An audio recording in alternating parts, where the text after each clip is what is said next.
ਅਗਲੀ ਖਬਰ ਦੇ ਵੱਲ ਵਧੀਏ ਸ਼ਰਮਾ ਜੀ ਤੇ ਗੱਲ ਕਰੀਏ ਧੂਰੀ ਸ਼ੂਗਰ ਮਿੱਲ ਦੀ। ਇਹਨੂੰ ਬੰਦ ਕਰਨ ਦਾ ਲੱਗ ਗਿਆ ਨੋਟਿਸ, ਪਰ ਜਿਹੜੇ ਕਿਸਾਨ ਨੇ ਉਹ ਕਹਿੰਦੇ ਬੰਦ ਹੋਣ ਨਹੀਂ ਦੇਣੀ, ਉਹ ਚਾਲੂ ਰੱਖਣ ਤੇ ਅੜ ਗਏ ਨੇ।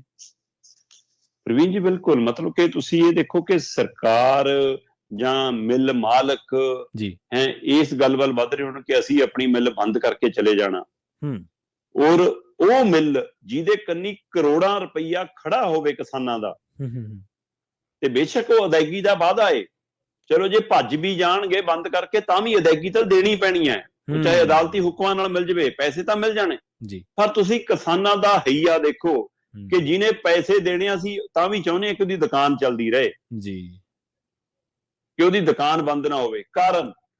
ਕਾਰਨ ਪ੍ਰਵੀਨ ਜੀ ਸਿੱਧੇ 3 ਤੋਂ 4 ਜ਼ਿਲ੍ਹੇ ਪ੍ਰਭਾਵਿਤ ਹੁੰਦੇ ਨੇ ਜੇਕਰ ਧੂਰੀ ਸ਼ੂਗਰ ਮਿੱਲ ਬੰਦ ਹੁੰਦੀ ਹੈ। ਠੀਕ ਹੈ।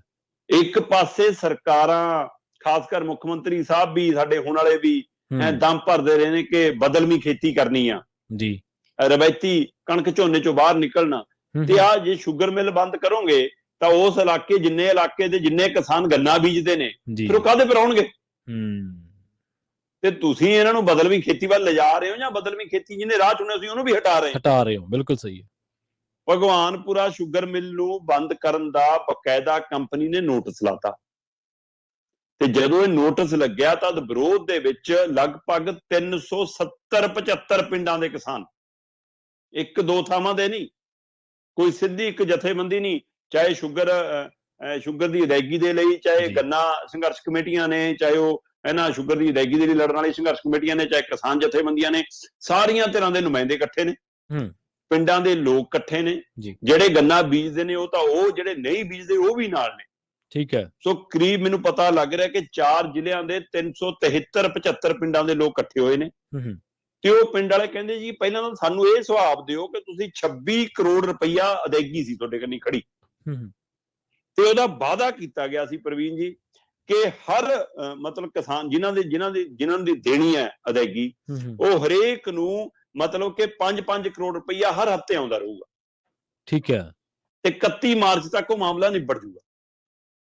ਇਹ ਸਮਝੌਤਾ ਹੋਣ ਤੋਂ ਬਾਅਦ ਜਦੋਂ ਹਰ ਹਫ਼ਤੇ ਤੁਸੀਂ ਲਗਭਗ ਤੈਅ ਕੀਤਾ ਕਿ ਖਾਤੇ 'ਚ ਮਤਲਬ ਕਿ 3 ਕਰੋੜ ਰੁਪਈਆ ਅਸੀਂ ਪਾਵਾਂਗੇ, ਤੇ ਪਰ 22 ਦਿਨਾਂ 'ਚ ਸਿਰਫ 5 ਕਰੋੜ ਆਇਆ, ਤੇ ਲਗਭਗ 3 ਹਫ਼ਤਿਆਂ 'ਚ 9 ਕਰੋੜ ਤਾਂ ਆਉਣਾ ਚਾਹੀਦਾ ਸੀ। ਹਾਂਜੀ, ਪਰ ਆਇਆ ਸਿਰਫ 5 ਕਰੋੜ। ਤੇ ਅਜੇ ਵੀ ਜਿਹੜਾ ਇਹਨਾਂ ਨੇ ਵਾਅਦਾ ਸੀਗਾ ਕਿ 31 ਮਾਰਚ ਤੱਕ ਸਾਰਾ ਹਿਸਾਬ ਨਿਬੜ ਦਾਂਗੇ, ਉਹ ਤਾਂ ਫਿਰ ਨਿਬੜਦਾ ਨਹੀਂ ਦਿਖਦਾ। 26 ਕਰੋੜ ਦੇ ਵਿੱਚੋਂ ਜੇਕਰ ਸਿਰਫ ਅਜੇ ਮਤਲਬ ਕਿ ਇੰਨਾ ਕਿ ਆਇਆ, ਤਾਂ ਉਹ ਕਹਿੰਦੇ ਜੀ 21 ਕਰੋੜ ਤੋਂ ਵੱਧ ਤਾਂ ਖੜਾ ਹਲੇ। 21 ਕਰੋੜ 9 ਲੱਖ ਦੀ ਕਹਿੰਦੇ ਅਦਾਇਗੀ ਟੋਟਲ ਅਜੇ ਵੀ ਖੜੀ ਹੈ, ਤੇ 31 ਮਾਰਚ ਆਉਣ ਨੂੰ ਦੇਰ ਨਹੀਂ ਹੈ ਜੀ। ਤੇ ਜਿਸ ਰਫ਼ਤਾਰ ਨਾਲ ਇਹ ਪਾ ਰਹੇ ਨੇ 22 ਦਿਨਾਂ 'ਚ 5 ਕਰੋੜ, ਤਾਂ ਅਗਲੇ 10-15 ਦਿਨਾਂ 'ਚ ਫਿਰ ਕਿਵੇਂ ਪਾ ਦੇਣਗੇ ਜੀ ਸਾਰਾ?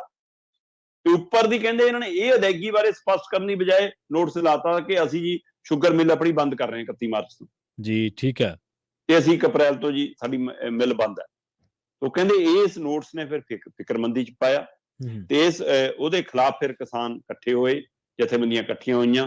ਉਹਨਾਂ ਨੇ ਸਰਕਾਰ ਨੂੰ ਸਵਾਲ ਪੁੱਛਿਆ ਕਿ ਇਹ ਪਹਿਲਾ ਮੌਕਾ ਤਾਂ ਹੈ ਨਹੀਂ ਕਿ ਸ਼ੂਗਰ ਮਿੱਲ, ਇਸੇ ਸ਼ੂਗਰ ਮਿੱਲ ਦੀਆਂ ਮਲਕੀਅਤ ਬਦਲਦੀ ਰਹੀ ਆ ਪ੍ਰਵੀਨ ਜੀ ਸਮੇਂ-ਸਮੇਂ। ਠੀਕ ਹੈ। ਜੇਕਰ ਹੁਣ ਨਹੀਂ ਤਾਂ ਕਿਸੇ ਹੋਰ ਨੇ ਲੈ ਲਈ, ਹੋਰ ਨਹੀਂ ਤਾਂ ਕਿਸੇ ਹੋਰ ਨੇ ਲੈ ਲਈ, ਤੇ ਜੇ ਕਿਸੇ ਤੋਂ ਨਹੀਂ ਚੱਲਦੀ ਕਹਿੰਦੇ ਫਿਰ ਸਰਕਾਰ ਚਲਾਵੇ। ਜਦੋਂ ਗੰਨਾ ਆਉਂਦਾ ਤੇ ਉਹ ਤੋਂ ਚੀਨੀ ਬਣਦੀ ਔਰ ਚੀਨੀ ਵਿਕਦੀ, ਤੇ ਉਹਦੇ ਬਾਵਜੂਦ ਵੀ ਤੁਸੀਂ ਲੋਕਾਂ ਦੀ ਅਦਾਇਗੀ ਵੀ ਨਹੀਂ ਕਰਦੇ ਕਿਸਾਨਾਂ ਦੀ, ਤੇ ਤੁਸੀਂ ਮਿੱਲ ਬੰਦ ਕਰਕੇ ਤਾਂ ਤੁਸੀਂ ਮਲਾਈ ਛੱਕ ਕੇ ਭੱਜਣਾ ਚਾਹੁੰਦੇ ਹੋ। ਇਹ ਅਦਾਇਗੀ ਤੋਂ ਭੱਜਣ ਦਾ ਕੰਮ ਹੈ ਕਿ ਕੱਲ ਨੂੰ ਦਿਖਾਉਣਾ ਘਾਟਾ ਪਿਆ ਜਾਂ ਕੀ ਪਿਆ। ਸਾਰਿਆਂ ਨੂੰ ਪਤਾ ਕਿ ਹਾਂ ਸੀਏ ਦੇ ਹਵਾਲੇ ਨਾਲ ਕਿਹੜੇ-ਕਿਹੜੇ ਕੰਮ ਨਹੀਂ ਹੋ ਜਾਂਦੇ ਅੱਜ ਸਾਡੇ ਦੇਸ਼ 'ਚ ਜੀ। ਬਿਲਕੁਲ। ਸੋ ਇਸ ਲਈ ਉਹ ਲੋਕਾਂ ਦੀ ਇਹ ਫਿਕਰਮੰਦੀ ਆ ਪ੍ਰਵੀਨ ਜੀ। ਇਸੇ ਫਿਕਰਮੰਦੀ ਦੇ ਵਿੱਚੋਂ ਉਹਨਾਂ ਨੇ ਬਕਾਇਦਾ ਸੰਗਠਨ ਬਣਾ ਲਿਆ, ਸੰਘਰਸ਼ ਦਾ ਰਾਹ ਕੱਢ ਲਿਆ, ਤੇ ਸਰਕਾਰ ਨੂੰ ਚੇਤਾਵਨੀ ਦੇਤੀ ਕਿ ਸ਼ੂਗਰ ਮਿੱਲ ਬੰਦ ਨਹੀਂ ਹੋਣੀ ਚਾਹੀਦੀ। ਇਹਦੇ ਨਾਲ ਸਾਡੇ ਕਿਸਾਨ ਸਾਰੇ ਪ੍ਰਭਾਵਿਤ ਹੋਣਗੇ।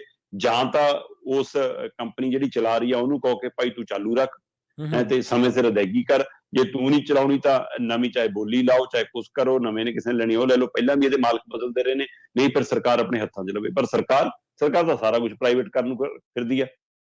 ਸੋ ਇਸ ਲਈ ਇਹ ਨਵਾਂ ਮਾਮਲਾ ਇੱਕ ਵੱਡਾ ਪੰਜਾਬ ਦੇ ਲਈ ਮਾਮਲਾ ਬਣ ਸਕਦਾ ਹੈ।